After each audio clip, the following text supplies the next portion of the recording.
Think for a moment about the sheer adaptability of the human body, particularly the incredible transformation a woman's body undergoes to nurture and grow a new life over roughly 9 months. It's a period marked by just profound changes. Today on the Deep Dive, we're embarking on a really comprehensive exploration of this prenatal period. Yeah, and our guide for this is the Prenatal Period and Risk Conditions chapter. It's from the Saunders Comprehensive Review for the NCLEX-PN Examination, 7th edition, a really packed resource full of essential information. Right, and our aim is to extract the most vital knowledge from this chapter, offering you, our listeners, a clear and structured understanding of this crucial time. Exactly. We know you're keen to grasp this quickly and thoroughly. So we'll be hitting the key nursing concepts, those foundational ideas, along with assessment guidelines, clinical procedures you might see, safety protocols, priority actions. And maybe even touch on some review questions to help it all sink in. Definitely. And we'll be sure to define any, medical terms as we go, make sure everyone's on the same page. All right, let's jump right in then. This chapter starts by laying the groundwork with gestation. So, what exactly are we talking about when we say gestation? Okay, so gestation refers to the whole period of development inside the womb. It starts from the moment of fertilization, when the egg is fertilized, all the way until the estimated time of birth. And that's typically how long? Generally, it spans about 280 days, or you could say around 40 weeks. And to get an idea of when that birth might happen, there's a pretty common method called Nägele's rule. Nägele's rule, sort of like a calculation. Yeah, it's a bit like a pregnancy calendar in reverse. It gives you a way to estimate the expected date of birth, the EDB. But it's most accurate for women who have regular 28-day menstrual cycles. That's important. Okay, so how does the formula work, the one in box 23-1? Right. You take the first day of the woman's last menstrual period, or LMP, and you subtract 3 calendar months. After that, you add 7 days. Simple enough. And sometimes, depending on the dates, you might need to add 1 year to the result as well. Can we maybe walk through an example just to make it super clear? Absolutely. The example in box 23-1 is great. Let's say a woman's last menstrual period began on September 12, 2019. Okay. First, subtract 3 months. That takes us back to June 12, 2019. Got it. Then add 7 days, so June 19, 2019. Right. And finally, since we crossed over the year, we add 1 year. So the estimated date of birth, the EDB, is June 19th, 2020. Okay, that makes sense. A straightforward calculation, but really depends on that regular cycle, doesn't it? It really does. That's the key caveat. Of course, nowadays, early ultrasounds are also, very commonly used for more precise dating, especially if cycles are irregular. Right. Good point. So a bit of mathematical forecasting there. Now, the chapter also brings in some specific terms related to pregnancy history, gravidity, and parity. These sound pretty fundamental. Oh, they are. Absolutely foundational in obstetric language. Gravidity basically just tells us the number of times a woman has been pregnant. Simple as that, regardless of the outcome. And a pregnant woman is a gravida. Correct. A gravida. And then we have terms to describe her history. Null gravida means she's never been pregnant. Primigravida, that's her first pregnancy. And multigravida means she's been pregnant at least 2 times. Okay, that's gravidity. What about parity? How's it different? Parity focuses specifically on the number of births a woman has had that went past 20 weeks of gestation.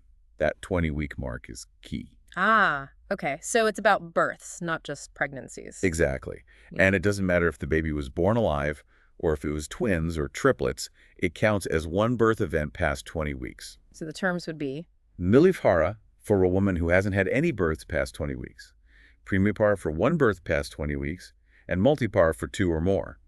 It gives healthcare providers a quick snapshot of her birth history. That seems like quite a bit of information to track. Is there a shorthand way to summarize all of this? Yes, definitely. The chapter introduces a really handy acronym, GTPAL. It's detailed in box 23-2. It's a 5-part system. GTPAL. Okay, break that down for us. Sure. G is for gravidity, total number of pregnancies. T is for term births at 37 weeks or later. P stands for preterm births between 20 weeks and just before 37 weeks. Okay, GTP. Then A is for abortions, pregnancies ending before 20 weeks. That includes miscarriages and elective abortions.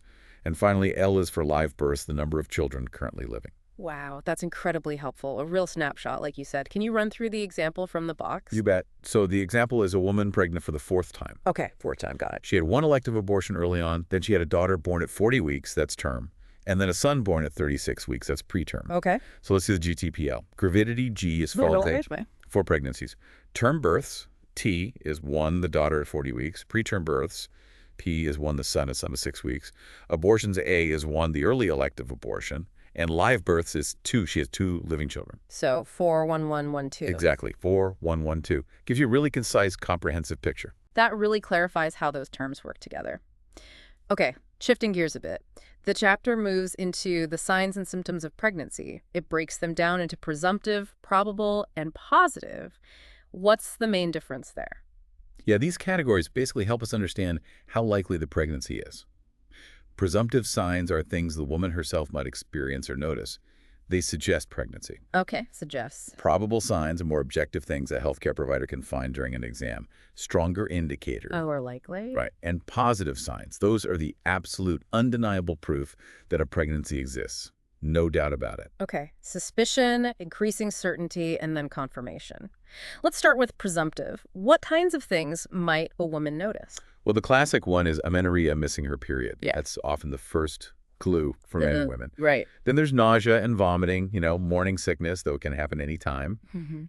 Breast changes are common too, feeling bigger, fuller, maybe tender. Nipples might get more pronounced. Also needing to pee, more often urinary frequency, and just feeling really tired, fatigue.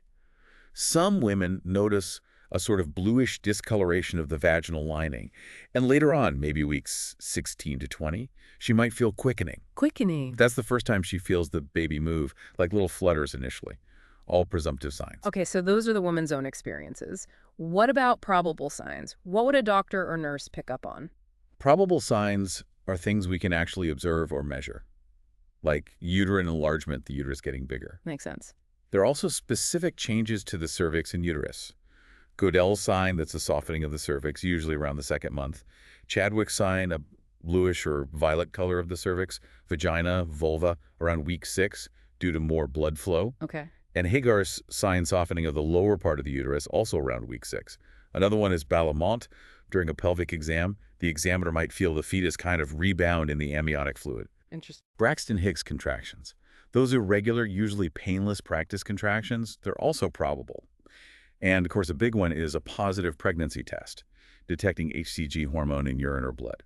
So, stronger indicators, but still not 100% proof. Exactly. Things like uterine enlargement or even a positive test could, in rare cases, be caused by something else. So they're probable, not positive. Which brings us to the positive signs. What are the definite confirmations? Positive signs are the ones that leave no doubt, like actually visualizing the fetus, usually with ultrasound, seeing the outline, the structure. Seeing the baby. Pretty much. Yeah. Radiography used to be used, but ultrasound is the standard now. Then there's detecting the fetal heart rate. You can usually hear it with a Doppler device around 10 to 12 weeks. And the heartbeat. Yep. Or with a fetoscope, a special stethoscope, around 20 weeks. And finally, if the examiner can actually feel the baby moving, palpate active fetal movements, that's a positive sign too. That's a very clear distinction. Presumptive, maybe, probable, likely, and positive, definitely. Great. The chapter then talks about fundal height. I remember this being measured at prenatal visits. How is it used? Right, fundal height. It's the measurement, usually in centimeters, from the top of the pubic bone, the symphysis pubis, up to the top of the uterus, the fundus. Okay. It's mainly used to check on the baby's growth and estimate the gestational age, especially in the 2nd and 3rd trimesters. Between about 18 and 30 weeks, the measurement in centimeters often lines up pretty closely with the number of weeks of gestation. So like 24 centimeters around 24 weeks? Yeah, roughly. Give or take about 2 centimeters. Figure 23 to 1 in the chapter shows this correlation visually. Are there key landmarks doctors look for, like where the fundus should be at certain weeks? Yes, there are some general guides. Around 16 weeks, the fundus is usually about halfway between the pubic bone and the belly button, the umbilicus.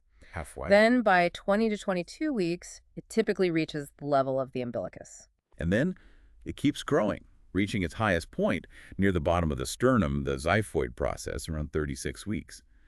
After that, it might drop a little as the baby engages in the pelvis, which is called lightening. Right, I've heard of that.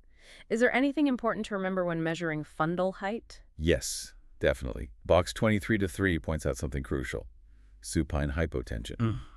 When the woman lies flat on her back for the measurement, especially later in pregnancy, the heavy uterus can press on major blood vessels, like the vena cava. Cutting off blood flow? It can reduce blood return to the heart, causing her blood pressure to drop, making her feel dizzy or faint. So the nurse needs to be really watchful for that. maybe tilt her slightly to one side. Good safety point. Okay, the next big section is huge. All the physiological changes the mother's body goes through. It seems like almost every system gets involved. Oh, absolutely. It's a remarkable cascade of adaptations. Pretty much every system adjusts to support the pregnancy. And the text rightly notes that cultural beliefs can really influence health practices during this time, so being culturally sensitive is vital for nurses. Let's start with the cardiovascular system. What are the major changes there? One of the biggest is the increase in blood volume. It goes up significantly, like 40% to 50% more than before pregnancy. Wow, that much? Yeah. And interestingly, the plasma part increases more than the red blood cell part, which can lead to what we call physiological anemia. It's a dilution effect. Okay. The heart itself actually gets a bit bigger and shifts position slightly upward and to the left as the uterus pushes the diaphragm up. Figure 23:2 shows that. There's also a much higher demand for iron for both the mother's increased blood volume and the baby's needs. Makes sense. What about heart rate and blood pressure? The resting pulse rate usually goes up a bit, maybe 10 to 15 beats per minute. Blood pressure is interesting. It often dips slightly in the second trimester, then comes back up towards pre-pregnancy levels in the third. Ideally, it shouldn't go above the pre-pregnancy baseline. And breathing. Respiratory rate usually stays about the same or might increase just slightly, but the body does tend to retain more sodium and water, contributing to weight gain. Okay, quite a workout for the heart and vessels. How does the respiratory system adapt? Well, the mother needs more oxygen, about 15% to 20% more for herself and the baby. And like we said, that growing uterus pushes the diaphragm up. Making it harder to take deep breaths. Exactly. It can lead to a feeling of shortness of breath, especially later on. Less space for the lungs to expand fully. That makes sense. Now, the GI system, lots of changes listed there. Morning sickness is probably the most famous one. Absolutely. Nausea and vomiting, very common in the first trimester. It's thought to be linked to those rising HCG hormone levels. Usually gets better by the second trimester for most women, thankfully. But other things happen too. Oh yeah. Hormones, especially progesterone, relax smooth muscles everywhere, including the gut. So gastric motility slows down. Which causes... Can lead to things like poor appetite, constipation because things aren't moving through as fast, plus the uterus is pressing on the bowels. Also, more flatulence and heartburn because of the slowed motility and relaxation of the sphincter at the top of the stomach. Heartburn. Yeah, common complaint. Plus, increased pressure in the pelvic veins can cause or worsen hemorrhoids. Gums might get swollen and bleed more easily due to estrogen. And some women get thyroidism, excessive saliva, hormones again, most likely. And some notice changes in taste and smell. It really sounds like those hormones wreak havoc on the digestive system. What about the renal system, the kidneys and bladder? Well, urinary frequency is a big one, especially early and late in pregnancy. First trimester, it's more bladder sensitivity and hormones. Third trimester, it's mainly the uterus pressing right on the bladder. Right. Interestingly, the bladder capacity actually increases because of progesterone, but the muscle tone might decrease a bit. And another thing, the kidneys become a bit less efficient at reabsorbing glucose, so the renal threshold is lower. Meaning sugar might show up in the urine more easily? Exactly. Yeah. A little bit of glycosuria can be normal, but persistent high levels need checking for gestational diabetes. Okay. Moving on to the endocrine system, the hormone control center. What are the key hormonal shifts? The whole endocrine system ramps up. Basal metabolic rate increases, more energy needed. The pituitary gland enlarges, the front part pumps out more prolactin for milk production prep, and the back part releases oxytocin for contractions later. Thyroid too. Yep. The thyroid might enlarge slightly and become more active. Parathyroid glands enlarge too, helping manage calcium. Aldosterone levels go up, helping retain sodium and water, all contributing to weight gain and that increased water retention. It's all interconnected. Now, the reproductive system itself, obviously huge changes there. Tell us about the uterus, cervix, ovaries. The uterus undergoes just incredible growth. From about 60 grams, maybe the size of a pear, to around 1,000 grams by the end. Right. That's due to both hyperplasia, more cells, thanks to estrogen and hypertrophy, existing cells getting bigger. Wow. Blood vessels and lymphatics in the uterus increase dramatically too. And those Braxton Hicks contractions start appearing, usually after 16 weeks, the practice contractions. And The cervix gets softer, more elastic, and the opening might widen slightly. It also forms that thick mucus plug we mentioned, sealing off the uterus as a barrier. That increased blood flow causes the softening, good L sign, and the bluish color, Chadwick sign, around week 6. What about the ovaries?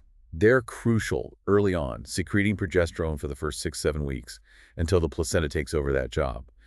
After that, they basically stop maturing new eggs, and ovulation ceases for the duration of the pregnancy. And the vagina and breasts. The vagina wall thicken, and there's more discharge, typically thick, white, and acidic. The breasts, well, they change a lot due to estrogen and progesterone. Increased size, tenderness, darker areolas, more visible veins. Those little bumps on the areola, Montgomery's follicles, get bigger. And colostrum, the early milk, might start leaking. The whole system is gearing up. The chapter also mentions skin changes. Lots of women notice those.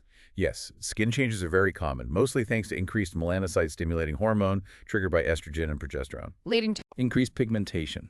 That dark line down the abdomen, the linea nigra, and chloasma, the mask of pregnancy. Brownish patches on the face. Stretch marks, or striae gravidarum, are also very common as the skin stretches on the abdomen, breasts, thighs. Right. You might also see vascular little spider-like blood vessels. And some women find their hair grows faster. And finally, the musculoskeletal system. Pregnancy definitely changes posture and movement. Oh, for sure. Yeah. As the uterus grows, usually starting in the second trimester, the center of gravity shifts forward. Hormones like relaxin and progesterone loosen ligaments and joints. Making women more prone to backache. Exactly. That forward shift increases the curve in the lower back lordosis, leading to aching. It can also cause numbness or weakness in arms and legs. The gait often widens, that characteristic waddle, which, combined with the balance shift, increases the risk of falls. Pelvic joints relax, too, preparing for birth. Abdominal muscles stretch too, right? They do, losing some tone, but usually bounce back postpartum. Even the belly button can flatten or pop out. The chapter really stresses using good posture and being careful to prevent back pain and falls. It's truly amazing how interconnected all these physical changes are. Now, let's shift from the physical to the psychological side. The chapter covers maternal psychological changes too. It's not just the body changing, is it? Not at all. That's a critical point. The emotional journey is just as significant. One common feeling, especially early on, is ambivalence.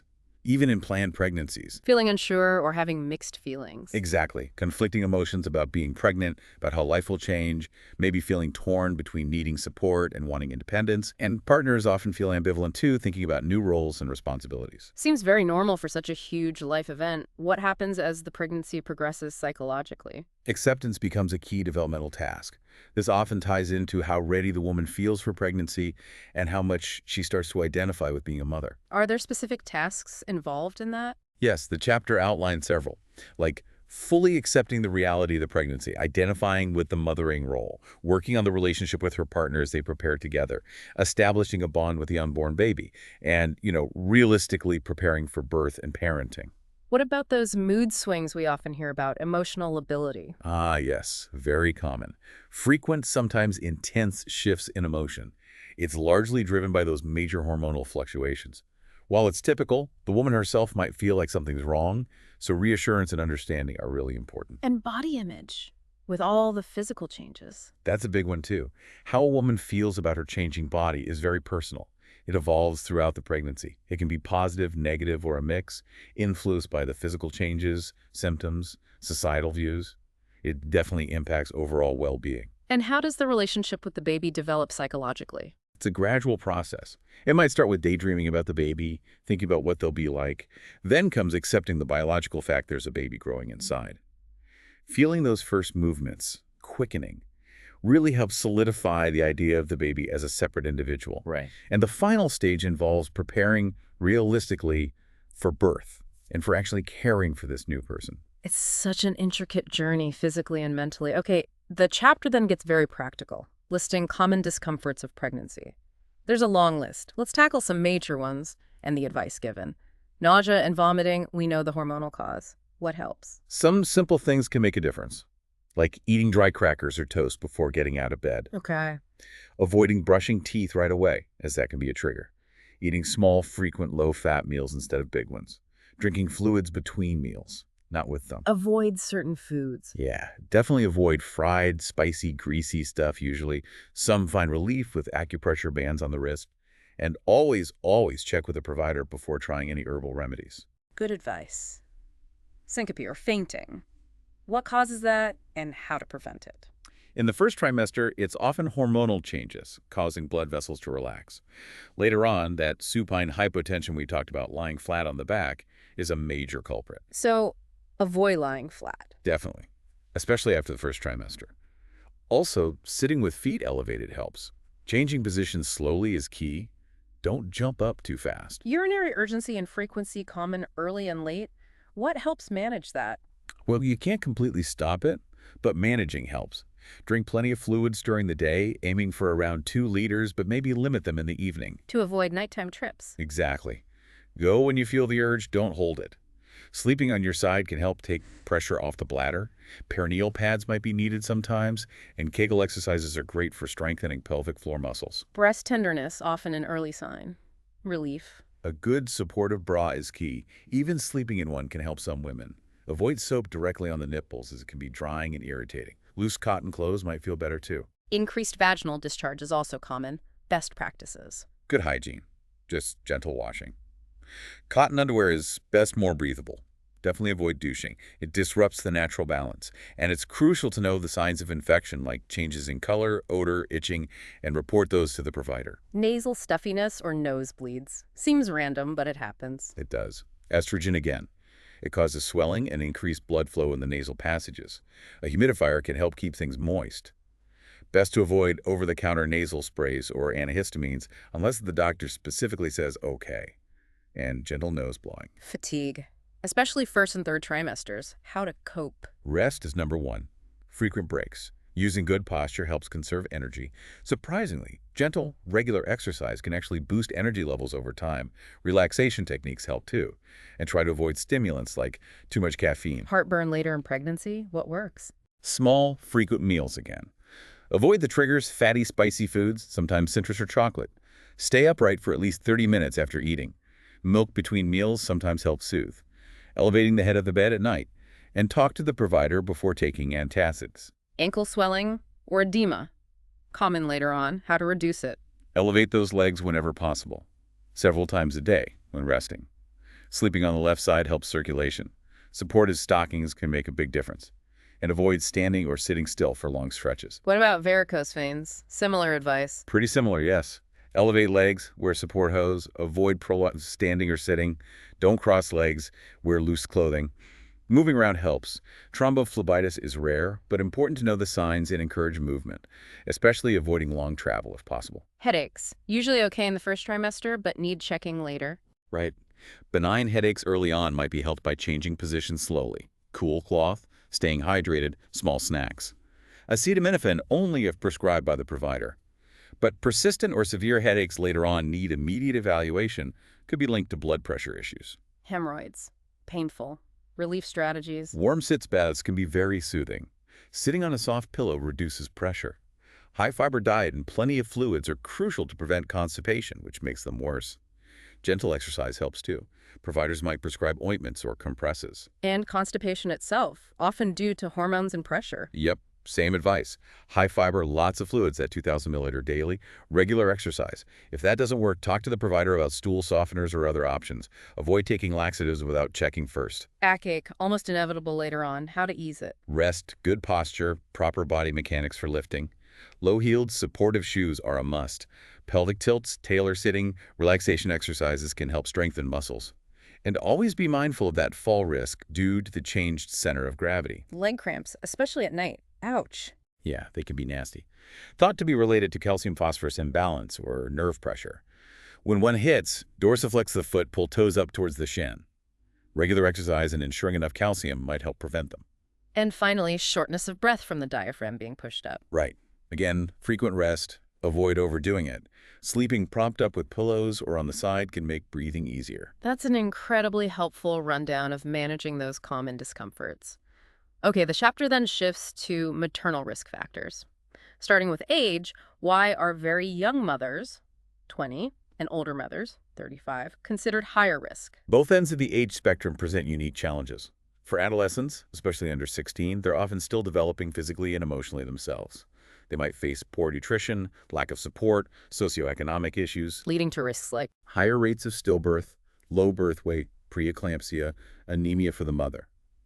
For women over 35, especially over 40, there's a higher chance of having pre-existing conditions like hypertension or diabetes. They also have increased risks for things like gestational diabetes, chromosomal abnormalities in the baby, and labor complications. The chapter specifically calls out adolescent pregnancy. What are the nurses' key roles there? It's really about support and early intervention. Encouraging early and consistent prenatal care is vital, providing education that's appropriate for their age and understanding, offering emotional support, and importantly, connecting them with resources, nutritional help, parenting classes, social services to address those unique challenges like lack of support or poverty. They face higher risks for complications, so close monitoring is key. Nutrition is obviously key for everyone, but folic acid gets special mention. Why is that so critical? Folic acid is absolutely crucial, ideally starting before conception, for preventing neural tube defects. Like spina bifida. Exactly. Spina bifida and encephaly, serious birth defects of the brain and spinal cord. Adequate folic acid significantly reduces that risk. It might also help prevent other things like cleft lip or palate. Genetic considerations are listed as a risk factor, too. How do genetics play a role? Well, parents can carry genes for inherited conditions. A family history of genetic disorders, birth defects, or even multiple miscarriages can signal an increased risk for the current pregnancy. So, taking a thorough family history is part of the nurse's role, possibly leading to referrals for genetic counseling or testing. Lack of prenatal and dental care is also highlighted. Why is consistent care so vital? Early and regular prenatal care catches problems early. It allows monitoring of both mother and baby, identifying risks, providing education.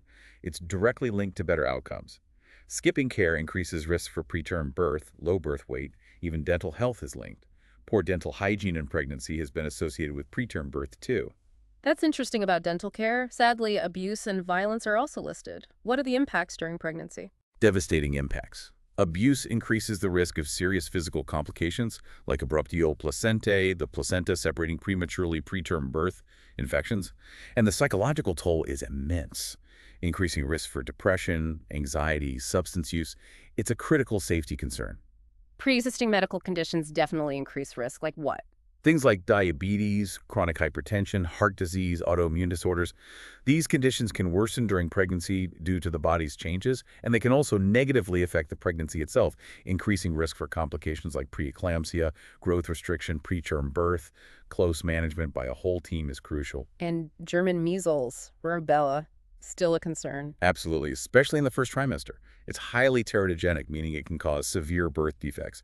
The virus crosses the placenta and can damage the baby's eyes, heart, ears, brain, causing congenital rubella syndrome.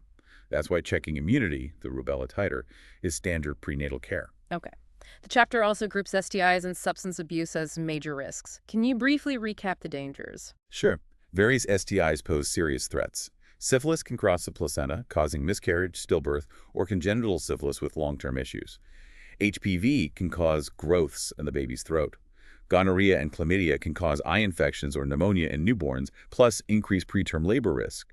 Herpes can be life-threatening for a newborn exposed during birth.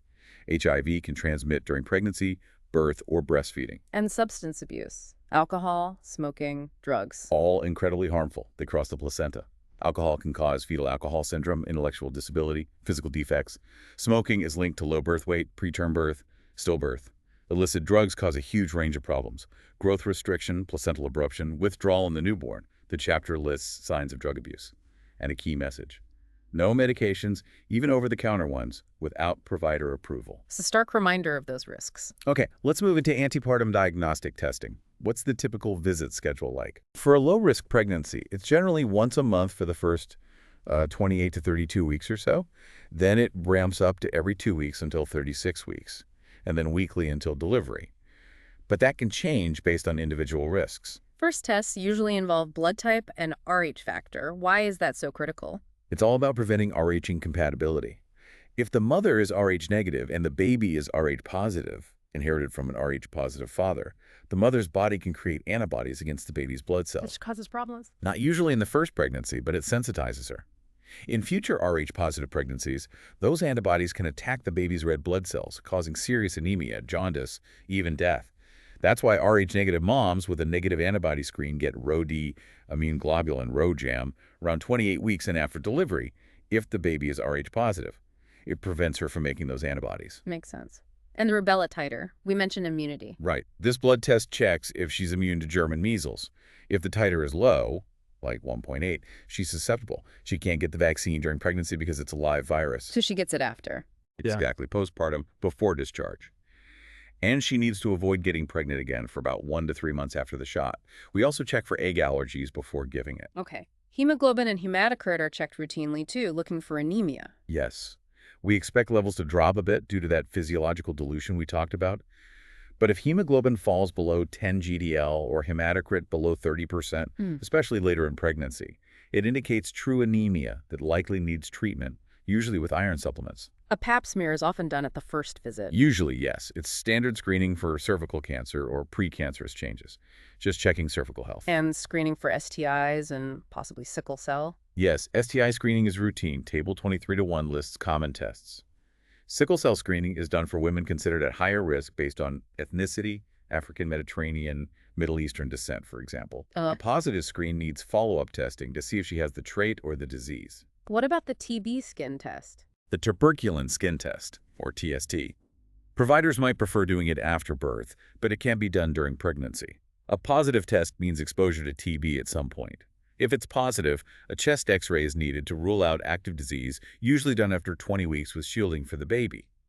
If someone converts to positive during pregnancy, they might need treatment postpartum. Hepatitis B testing is recommended for everyone. Yes, screening for hepatitis B surface antigen, HBsG, is universal. This is crucial because Hep B can be passed to the baby during birth, leading to chronic infection. Identifying positive mothers allows us to give the baby hepatitis B immune globulin, HBIG, and the vaccine right after birth to prevent transmission. The vaccine itself is safe during pregnancy if needed for high-risk women. Your analysis is done at pretty much every visit, right? What are you looking for? Yep. Routine urine dipstick. We look for glucose. Persistent high levels might signal gestational diabetes. Protein could indicate a UTI or later on preeclampsia. White blood cells suggest infection. Ketones might mean she's not eating enough or is dehydrated from vomiting. A 2+ to 4+ protein reading definitely needs more investigation. Ultrasound is such a common tool now. What can it tell us? So much. Early on, it's great for accurate dating, confirming the EDB. It lets us see the baby's anatomy, check for normal development, screen for abnormalities. We can see the placenta, check the amount of amniotic fluid. Can it be done in different ways? Yes. Abdominally, usually after the first trimester, sometimes needing a full bladder. Or transvaginally, especially early on. Using a probe in the vagina gives really clear images and can measure cervical length to check for preterm birth risk. It's considered very safe. What about the biophysical profile, or BPP? The BPP is a non-invasive check of fetal well-being. It combines an ultrasound assessment with a non-stress test, NST. The ultrasound looks at fetal breathing movements, gross body movements, fetal tone, like flexion, and the amount of amniotic fluid, AFI. And the score tells you. Each component gets points, usually 2 if present normal, 0 if absent abnormal. A score of 8 to 10 is generally reassuring, suggests the baby's central nervous system is working well, and they're not likely suffering from lack of oxygen. Doppler blood flow analysis, what does that measure? That uses ultrasound to look specifically at blood flow through vessels like the umbilical artery, fetal brain arteries, uterine arteries. It helps assess placental function. Reduced or abnormal flow can be a sign of placental insufficiency or fetal compromise, especially in high-risk situations like growth restriction or hypertension. Percutaneous umbilical blood sampling, PUBS, sounds more invasive. When is that used? It is more invasive. It's also called cordocentesis. A needle goes through the mother's abdomen into an umbilical cord vessel to get a fetal blood sample, all guided by ultrasound. Why would you need fetal blood? Usually for specific diagnostic reasons, maybe checking for severe fetal anemia, genetic disorders, infection, or sometimes to give the fetus a blood transfusion directly. It has risks, so it's not done routinely.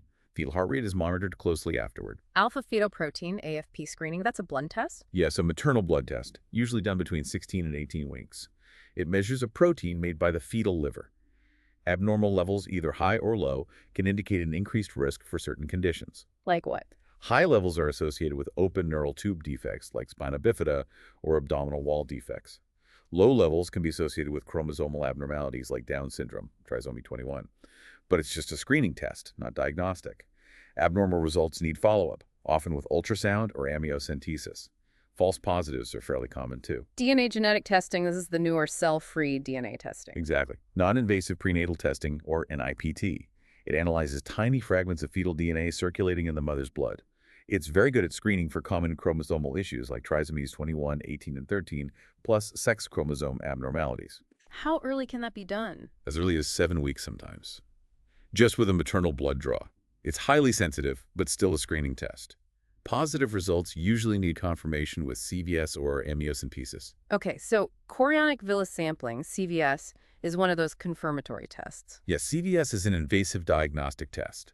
It takes a tiny sample of the chorionic villi placental tissue that has the same genetic makeup as the fetus. It's done earlier than amnio, typically between 10 and 13 weeks, How is it done? either through the cervix or through the abdomen, guided by ultrasound. There's a small risk of complications, including miscarriage. Informed consent is crucial. And Rh-negative women need RhoGAM after CVS because of the risk of sensitization. And amniocentesis, probably the best-known invasive test. Right. Amnio involves taking a sample of the amniotic fluid surrounding the baby using a needle inserted through the abdomen, again under ultrasound guidance. It's usually done between 15 and 20 weeks for genetic testing. What else can it test for? Can check for neural tube defects by measuring AFP in the fluid. Later in pregnancy, it can assess fetal lung maturity before a planned early delivery. It does carry risks like infection, bleeding, rupture of membranes, preterm labor, though they are relatively small when done by experienced practitioners. What are the key nursing points for CVS and amnio? Informed consent is vital. Ultrasound guidance is standard. Baseline vital signs and fetal heart rate are checked before and monitored after. For amnio, bladder might need to be full early on, empty later. Afterward, the woman rests, often on her left side, and crucial instruction: report any fever, chills, bleeding, fluid leakage, decreased fetal movement, or contractions afterward. Kick counts, that's something the mother does herself, right? Yes, fetal movement counting. A simple way to monitor fetal well-being at home. She lies down quietly, usually on her side, and counts how many times she feels the baby move in a set time, maybe 1 or 2 hours. What's considered normal? The specific instructions vary, but a common guideline is feeling at least 10 movements in 2 hours. If she notices significantly fewer movements than usual, or fewer than the set number, she needs to contact her provider right away. It could be a sign of distress. Okay. The Fern test and nitrazine test, these check for ruptured membranes. Exactly. They check if her water is broken. The Fern test takes a sample of vaginal fluid, puts it on a slide. If it's amniotic fluid, it dries in a fern-like pattern when viewed under a microscope because of the salts. And nitrazine? It uses pH paper. Vaginal fluid is normally acidic, pH 4.5, 5.5. Amniotic fluid is alkaline, pH 7.0, 7.5. So if the nitrazine paper turns blue or blue-green when touched to the fluid, it suggests amniotic fluid is present. What about the fibronectin test? Fetal fibronectin, FFN, is a protein, sort of like a biological glue, found between the fetal sac and the uterine lining. It's normally present in vaginal secretions early in pregnancy and then, again, near term. So finding it in between means? Finding it between about 20 and 37 weeks can indicate an increased risk of preterm labor starting within the next week or 2. A negative test during that time is actually more predictive. It strongly suggests she's unlikely to go into labor soon. It's used for women with preterm labor symptoms or risk factors. Okay, finally in this section, the non-stress test, NST, and contraction stress test, CST. What's the difference? Both assess fetal well-being, but in different ways.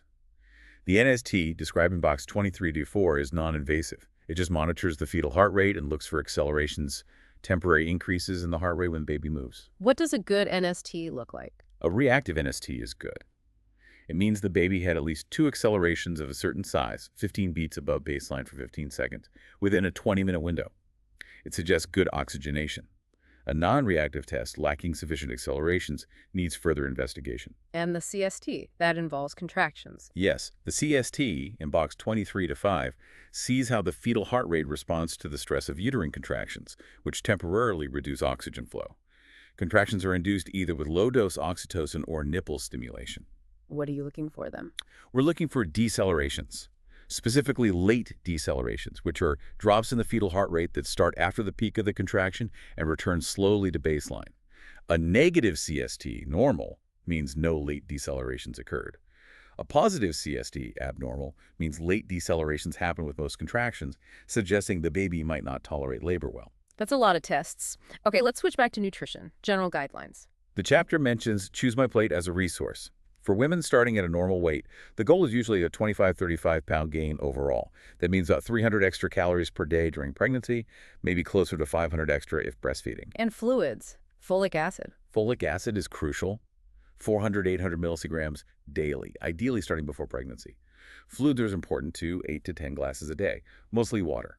Sodium isn't usually restricted unless there's a specific medical reason. What about vegans or vegetarians? Any special advice? They need careful planning to get enough calories, protein, and certain nutrients often found in animal products like B12, iron, zinc, calcium, vitamin D, omega-3s.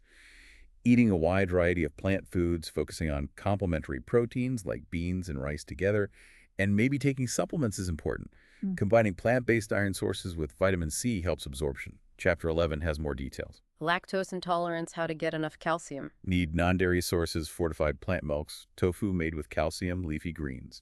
Some people tolerate yogurt or hard cheeses better than milk. Lactase enzyme pills or lactose-free milk are options too. Pica eating non-food items like clay or ice. Yeah, it happens sometimes. The cause isn't totally clear. It could be nutritional deficiencies like iron deficiency anemia or cultural factors. It needs addressing because it can interfere with nutrient absorption and potentially be harmful. And cultural considerations in diet. Absolutely vital. Fruit choices are deeply tied to culture. Providers need to be sensitive, understand traditional diets and beliefs, and work with the woman to create a plan that's both healthy and culturally acceptable. Chapter 5 discusses this more.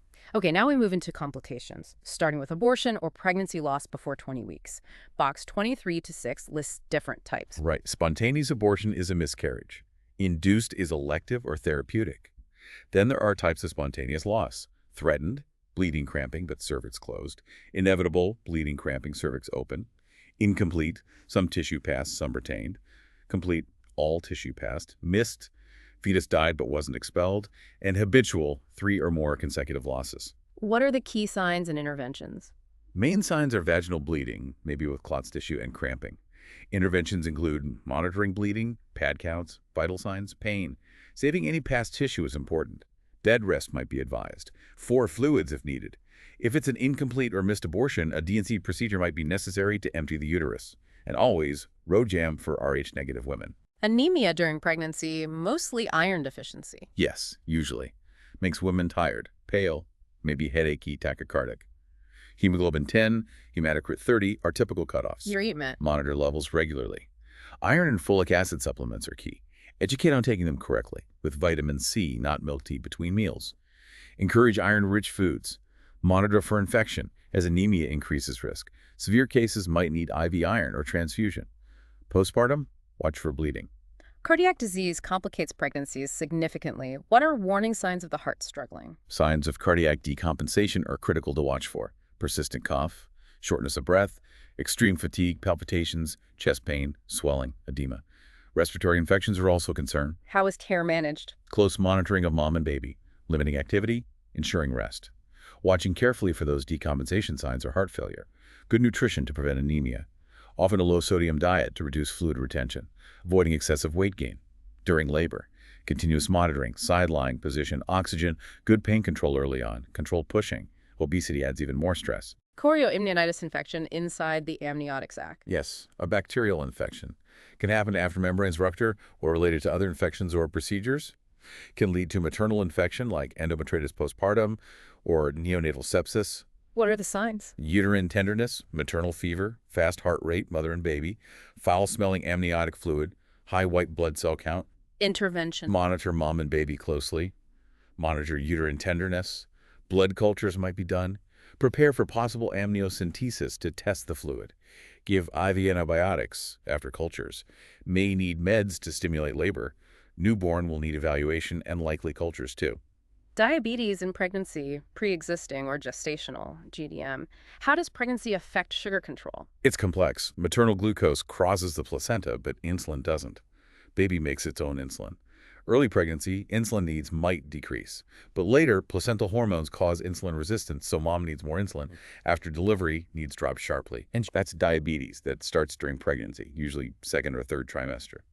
Pancreas can't keep up with the increased demand, usually screened for around 24-28 weeks. Often managed with diet, but some need insulin.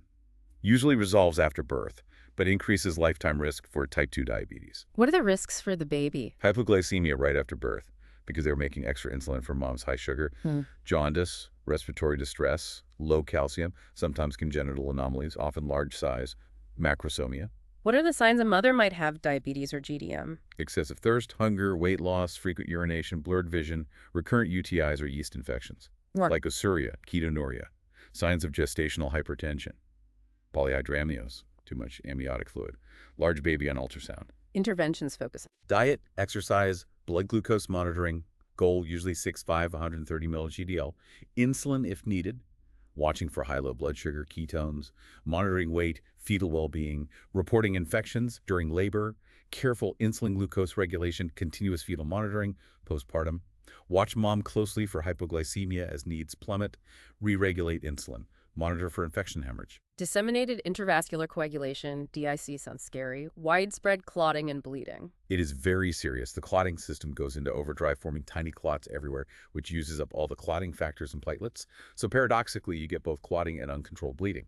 Figure 23.3 shows this. What triggers it in pregnancy? Box 23-7 mentions some causes. Things like abruptio placentae, amniotic fluid embolism, severe preeclampsia, eclampsia, fetal death, sepsis, liver disease. Signs? Uncontrolled bleeding from IV sites, gums, nose, vagina, bruising, petechiae, blood and stool, urine, vomit. Signs of shock. Lab tests show low fibrinogen, low platelets, prolonged clotting times, PT-PTT, high fibrin degradation products. How is it managed? Treat the underlying cause.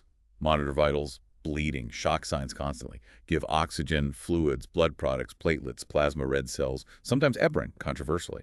Monitor urine output closely. Kidney failure is a risk. Ectopic pregnancy implantation outside the uterus, usually the tube. Exactly. Classic signs are missed period, that one-sided abdominal pain, maybe dark red-brown spotting. What if it ruptures? That's an emergency. Sudden, severe, sharp pain, often shoulder pain from blood irritating the diaphragm. Signs of shock, dizziness, pallor, rapid weak pulse, low BP. Interventions. Monitor vitals and bleeding closely.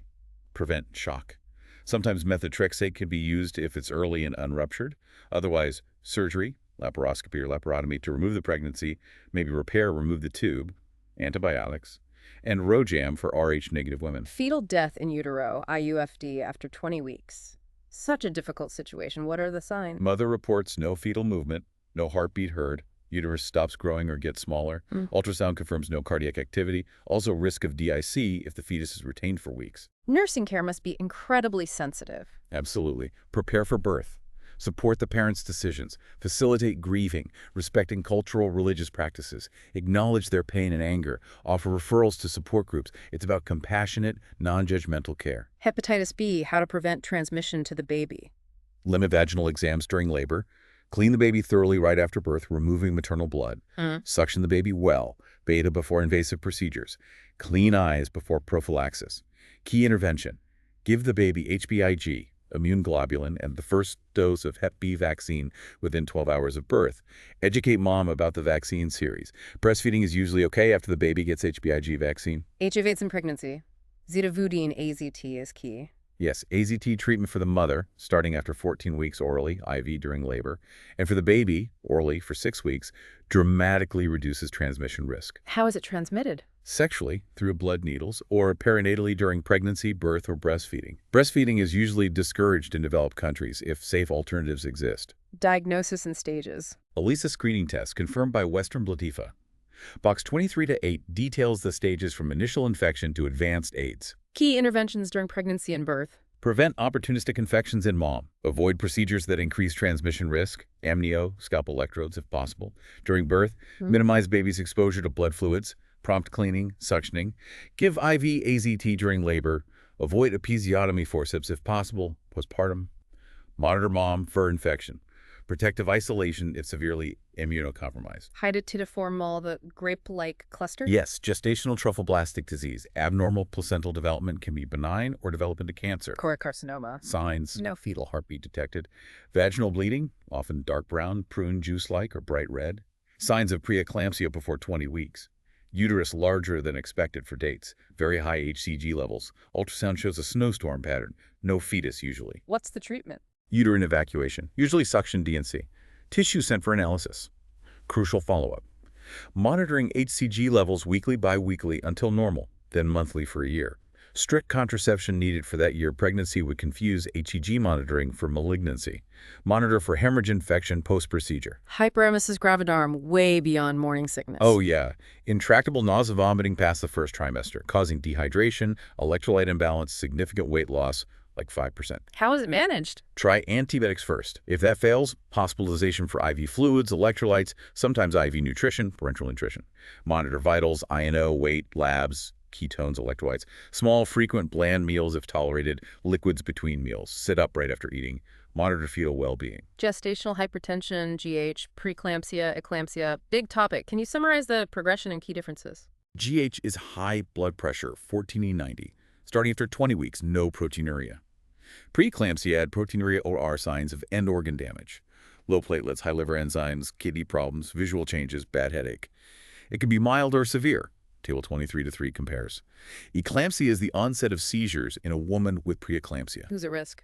First-time moms, age 19 or 40, chronic kidney disease, hypertension, diabetes, multiple gestation, history of it. Complications. Abruptio placenta DIC, HELLP syndrome, hemolysis, elevated liver enzymes, low platelets, fetal growth restrictions, stillbirth. Interventions for mild to GH preeclampsia. Monitor BP, fetal well-being, rest, side lying, maybe antihypertensives. Monitor kidney function, INO, weight. For mild preeclampsia, also monitor neurological status, reflexes. Box 23-9 explains reflexes clonus. High-protein carb diet. And severe preeclampsia. Bed rest. Magnesium sulfate CV is key to prevent seizures. Monitor closely for magnesium toxicity, loss of reflexes, respiratory depression. Need calcium gluconate, antidote ready. Antihypertensives. Prepare for likely delivery. The eclampsia seizures happen. Priority actions. Box 2310 describes seizures. Stay with patient. Call for help. Ensure airway. Turn on side. Give oxygen. Monitor baby. Give magnesium sulfate or other anticonvulsants as ordered. After seizure, suction, maybe oral airway. Prepare for delivery once stable. Document everything. It's preventable with good preeclampsia management. Incompetent cervix opens too early. Yes, painless dilation, usually second trimester leading to preterm birth. Might see bleeding, feel pressure. Membranes might bulge through cervix. Treatment. Cervical circlage, stitching the cervix closed, usually done 10-14 weeks. Bed rest, hydration, maybe tocolytics. Stop contractions. After circlage, pelvic rest, no intercourse. Avoid heavy lifting, prolonged standing. Stitch removed around 37 weeks or left for C-section. Report contractions, bleeding, fluid leak post-procedure. TORCH infections. Can you quickly recap what each letter means and the risk? Sure. T, toxoplasmosis from raw meat cat feces, risk of miscarriage, birth defects. O, other, HIV, syphilis, parvovirus, Hep B. R, rubella, German measles, highly teratogenic first trimester, causes defects in eyes, heart, ears, brain. C, cytomegalovirus, CMV, common virus, often asymptomatic in mom, can cause IUGR, jaundice, hearing vision loss, developmental issues in baby. HPO's herpes simplex virus, HSV, risk of severe neonatal infection if active lesions at birth, often needs C-section. And group B strep, GBS, often gets mentioned here too. Yes, sometimes included under O. Leading cause of newborn sepsis meningitis. Mom colonized, no symptoms, baby infected during vaginal birth. Screened late pregnancy, 35-37 WKs. IV antibiotics for mom during labor if positive. Multiple gestation twins, triplets, more risks. Definitely. Higher risk of almost everything. Miscarriage, anemia, birth defects, hyperemesis, IUGR, preeclampsia, polyhydramnios, PROM, preterm labor, postpartum hemorrhage. What are the signs and interventions? Uterus larger than expected, excessive fetal activity, hearing one heartbeat, excessive weight gain, interventions, close monitoring of mom and each baby, ultrasounds. Monitor for preterm labor, anemia, preeclampsia. Prepare for possible C-section due to presentation issues. Prepare for postpartum hemorrhage risk. Oxytocics ready. Pyelonephritis, kidney infection ascending from UTI. Right. Pregnancy increases UTI risk, stasis, hormones. Untreated UTI pyelonephritis increases risk for anemia, low birth weight, preterm labor, PROM, GH. Chapters 34 and 51 have more detail. We've touched on STIs a lot, table 23-1. Any final key points? Just reiterate that screening is crucial as many are asymptomatic in women but harmful to baby. Gonorrhea, blindness, syphilis, congenital issues, HPV warts, maybe throat issues for baby, cancer link for mom, chlamydia, preterm birth, newborn pneumonia, conjunctivitis, trichomoniasis BV, preterm birth risk. Treat mom and partner. Tuberculosis, TB in pregnancy. Transmission risk. Airborne. Transplacental rare, but baby can inhale infected fluid at birth or get it from close contact postpartum. Active TB in mom linked to GH disorders. Diagnosis treatment. Chest x-ray after 20 weeks, shielded. Skin test safe. Treatment is usually 9 months of multiple drugs. isoniazid, rifampin, pyrazinamide, plus B6 pyridoxine with isoniazid for fetal neuroprotection. Breastfeeding usually okay if mom non-infectious. Newborn gets skin test, maybe prophylactic isoniazid. Urinary tract infections, UTIs. Why more common in pregnancy? Urinary stasis from uterine pressure. Hormonal relaxation of urinary tract can lead to pyelonephritis if untreated. Chapter 51 is details on symptoms treatment. Lastly, obesity in pregnancy, a growing issue. Huge issue. Increases maternal risks. Blood clots, C-section, GH, GDM, increases baby risks. Stillbirth, anomalies, future obesity, heart disease for the child. Nursing care challenges. Hard-to-for access, epidurals, intubation. Mobility issues. Need larger equipment. High risk of post-op wound infection. Clots. Needs vigilant care. Maybe prophylactic heparin, early ambulation. Well, that brings us to the end of this incredibly thorough deep dive into the prenatal period and risk conditions chapter. We've really covered a lot of ground. We certainly have. From the very basics like gestation, gravidity, parity, all the way through the signs of pregnancy. The amazing physiological and psychological shifts. The common discomforts, the many potential risks and complications, and the diagnostic tests used along the way. Exactly. It highlights just how dynamic and complex pregnancy is. Understanding all these concepts is just fundamental for providing good care. We hope this detailed exploration, drawing directly from the Saunders Review chapter, has given you, our listener, a really solid, structured understanding of this vital period. We encourage you to think about all the information we've discussed. Pregnancy is an incredible journey, and knowledge really is key to promoting those positive outcomes for both mother and baby. We've aimed to cover all the key nursing concepts, assessment guidelines, clinical procedures, safety protocols, priority actions, and even the implicit review questions from this comprehensive chapter, defining the medical terms as we went.